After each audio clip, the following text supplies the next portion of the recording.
એના બદલે ભાજપની સરકારે ગઈકાલે વિધાનસભામાં જન વિશ્વાસ હકીકતમાં જન અવિશ્વાસ વિધેયક રજૂ કરી અને ખોટા ડોક્યુમેન્ટ આધારે સભાસદ બનવાનો કે ચેરમેન બનવાનો રસ્તો ખોલી આપ્યો. બીજી વાત કે ખોટા ડોક્યુમેન્ટ ખાલી સભાસદ બનવા માટે નથી વપરાતા, ખેડૂતના નામે લોન લઈ લેવામાં પણ ખોટા ડોક્યુમેન્ટ વપરાય કે ગુજરાતની વિધાનસભામાં આવા કાયદા ન બનવા જોઈએ, પરંતુ બહુમતી છે ભાજપની એટલે એણે મન ફાવે એવા કાયદા બંધ. કાયદો એવો છે, કોઈ માણસ ખોટા ડોક્યુમેન્ટ આધારે, ખોટી જાહેરાત આધારે, ખોટી સહી આધારે, ખોટા કોઈ પણ પ્રકારના પુરાવા આધારે એમાં સભાસદ બની જાય, ડિરેક્ટર બની જાય, ચેરમેન બની જાય તો એને હવે જેલની સજા નહીં કરવામાં આવે પણ 5,000 રૂપિયાના દંડની સજા કરવામાં આવશે. મેં એનો વિરોધ કર્યો. આજે વિધાનસભાના ચોમાસા સત્રનો ત્રીજો અને છેલ્લો દિવસ છે. છેલ્લા દિવસની અને ત્રીજા દિવસની શરૂઆત પણ પ્રશ્ન પૂછતાની સાથે જ થઈ. પ્રશ્ન પૂછતાની સાથે સાંજ સુધી ખબર પડી જશે કે ભાઈ ક્યાં કેટલું પૂછવામાં આવ્યું છે અને કયો નેતા કયા નેતા પર અકળાઈ ગયો છે, કયા મંત્રી દ્વારા કયા ધારાસભ્યને સરખો જવાબ આપવામાં આવ્યો છે અને કયા ભારતીય જનતા પાર્ટીના મંત્રીઓએ કયા નેતાઓનું વધારે ખેંચ્યું છે અને વિપક્ષનું નથી ખેંચ્યું. પણ આજે વાત કરવી છે ગઈકાલની, કારણ કે ગઈકાલે એક જન વિશ્વાસ બિલ રજૂ કરવામાં આવ્યું હતું જેમાં ગોપાલ ઇટાલિયાને એ બિલ રજૂ કરવાને લઈને ઘણા બધા પ્રશ્નો હતા, એમના મનમાં અટકળો હતી, પરંતુ મનમાં અટકળોના જવાબ મેળવવા ગોપાલ ઇટાલિયાને અઘરા પડ્યા, કારણ કે તેમની ટક્કર થઈ ગઈ સીધી અમિત ઠાકર ધારાસભ્ય જે છે તેમની સાથે. પહેલા તો ક્યાંક ને ક્યાંક બંને વચ્ચે ડિગ્રીને લઈને ક્યાંક બબાલ જોવા મળી અને પછી જે બિલ રજૂ કરવામાં આવ્યું તેને લઈને બબાલ જોવા મળી. એમનું એવું કહેવું છે કે આ બિલ જે છે તે જનતા માટે રજૂ થતું આ બિલ છે, પરંતુ ક્યાંક ને ક્યાંક તેમને અંધારામાં રાખવામાં આવી રહ્યા છે અને આ બિલ જે છે ગોપાલ ઇટાલિયાના મનમાં ઘણા બધા સવાલો ઉત્પન્ન કર્યા, પરંતુ ગોપાલ ઇટાલિયાને એના સેટિસ્ફાઈડ કહેવાય કે સંતોષકારક જવાબ ન મળ્યા એટલે પછી એમને રોષ મીડિયા સમક્ષ વ્યક્ત કર્યો છે. અમિત ઠાકર અને ગોપાલ ઇટાલિયા વચ્ચે બબાલ પણ થઈ. શું ગયા છે ગોપાલ ઇટાલિયા, જુઓ આ વિડીયોમાં. ગઈકાલે વિધાનસભામાં જન વિશ્વાસ વિધેયક નામનું એક બિલ રજૂ કરવામાં આવ્યું. હકીકતમાં જનતામાં વિશ્વાસ નહીં પણ અવિશ્વાસ વધે એવા પ્રકારનો કાયદો ગુજરાતની વિધાનસભામાં કાલે બનાવ્યો.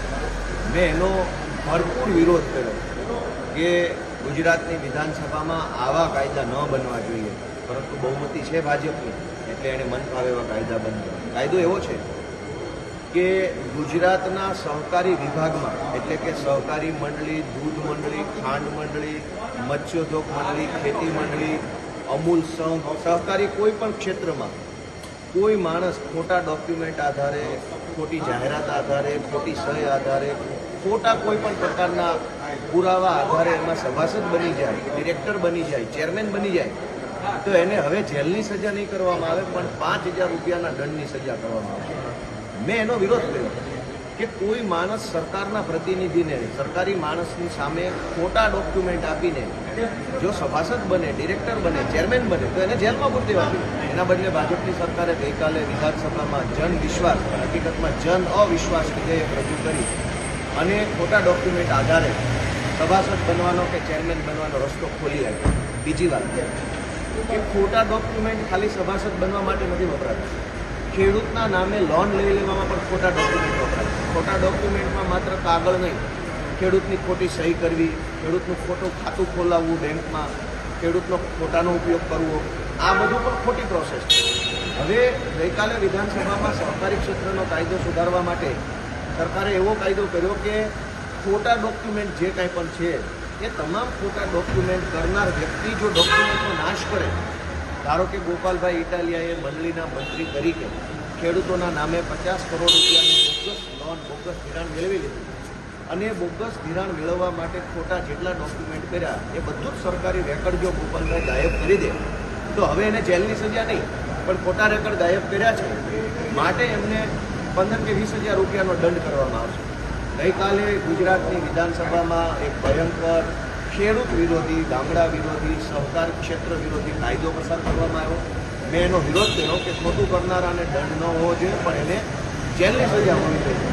આ સિવાય જન અવિશ્વાસ વિધેયકની અંદર ગઈકાલે એવું પણ હતું કે જે માણસ ગેરકાયદેસરનું બાંધકામ કરે એને જેલમાં નહીં પૂરવાનો પણ એની પાસેથી 50,000નો દંડ લેવાનો. હવે ખોટું ગેરકાયદેસરનું બાંધકામ કરનારને જો 50,000નો દંડ લઈને છોડી મૂકવામાં આવે તો ગેરકાયદેસરનું બાંધકામ કરનારાની હિંમત વધે કે જનતાની હિંમત વધે? તો મેં કાલે વિધાનસભામાં આ વાતનો વિરોધ કર્યો કે આ જન અવિશ્વાસ, સરકારે તો એનું નામ આપ્યું છે જન વિશ્વાસ વિધેયક, પણ હકીકતમાં જન અવિશ્વાસ વિધેયક છે કે ખોટું ગેરકાયદેસર બાંધકામ કરો તો 50,000 દંડ, ખોટા કાગળિયા સરકારી કચેરીમાં રજૂ કરો તો 5,000 દંડ, સરકારી કચેરીનું રેકર્ડ ગાયબ કરી દો તો 20,000 દંડ. આવા બધા કામ કરવાવાળાને તો જેલમાં પૂરવા જોઈએ. એના બદલે ભાજપની સરકારે ગઈકાલે ખેડૂત વિરોધી કાળો કાયદો પસાર કર્યો છે. મેં એનો પુરજોર વિરોધ કર્યો છે. આશા રાખીએ કે સરકારને ભગવાન સદબુદ્ધિ આપે.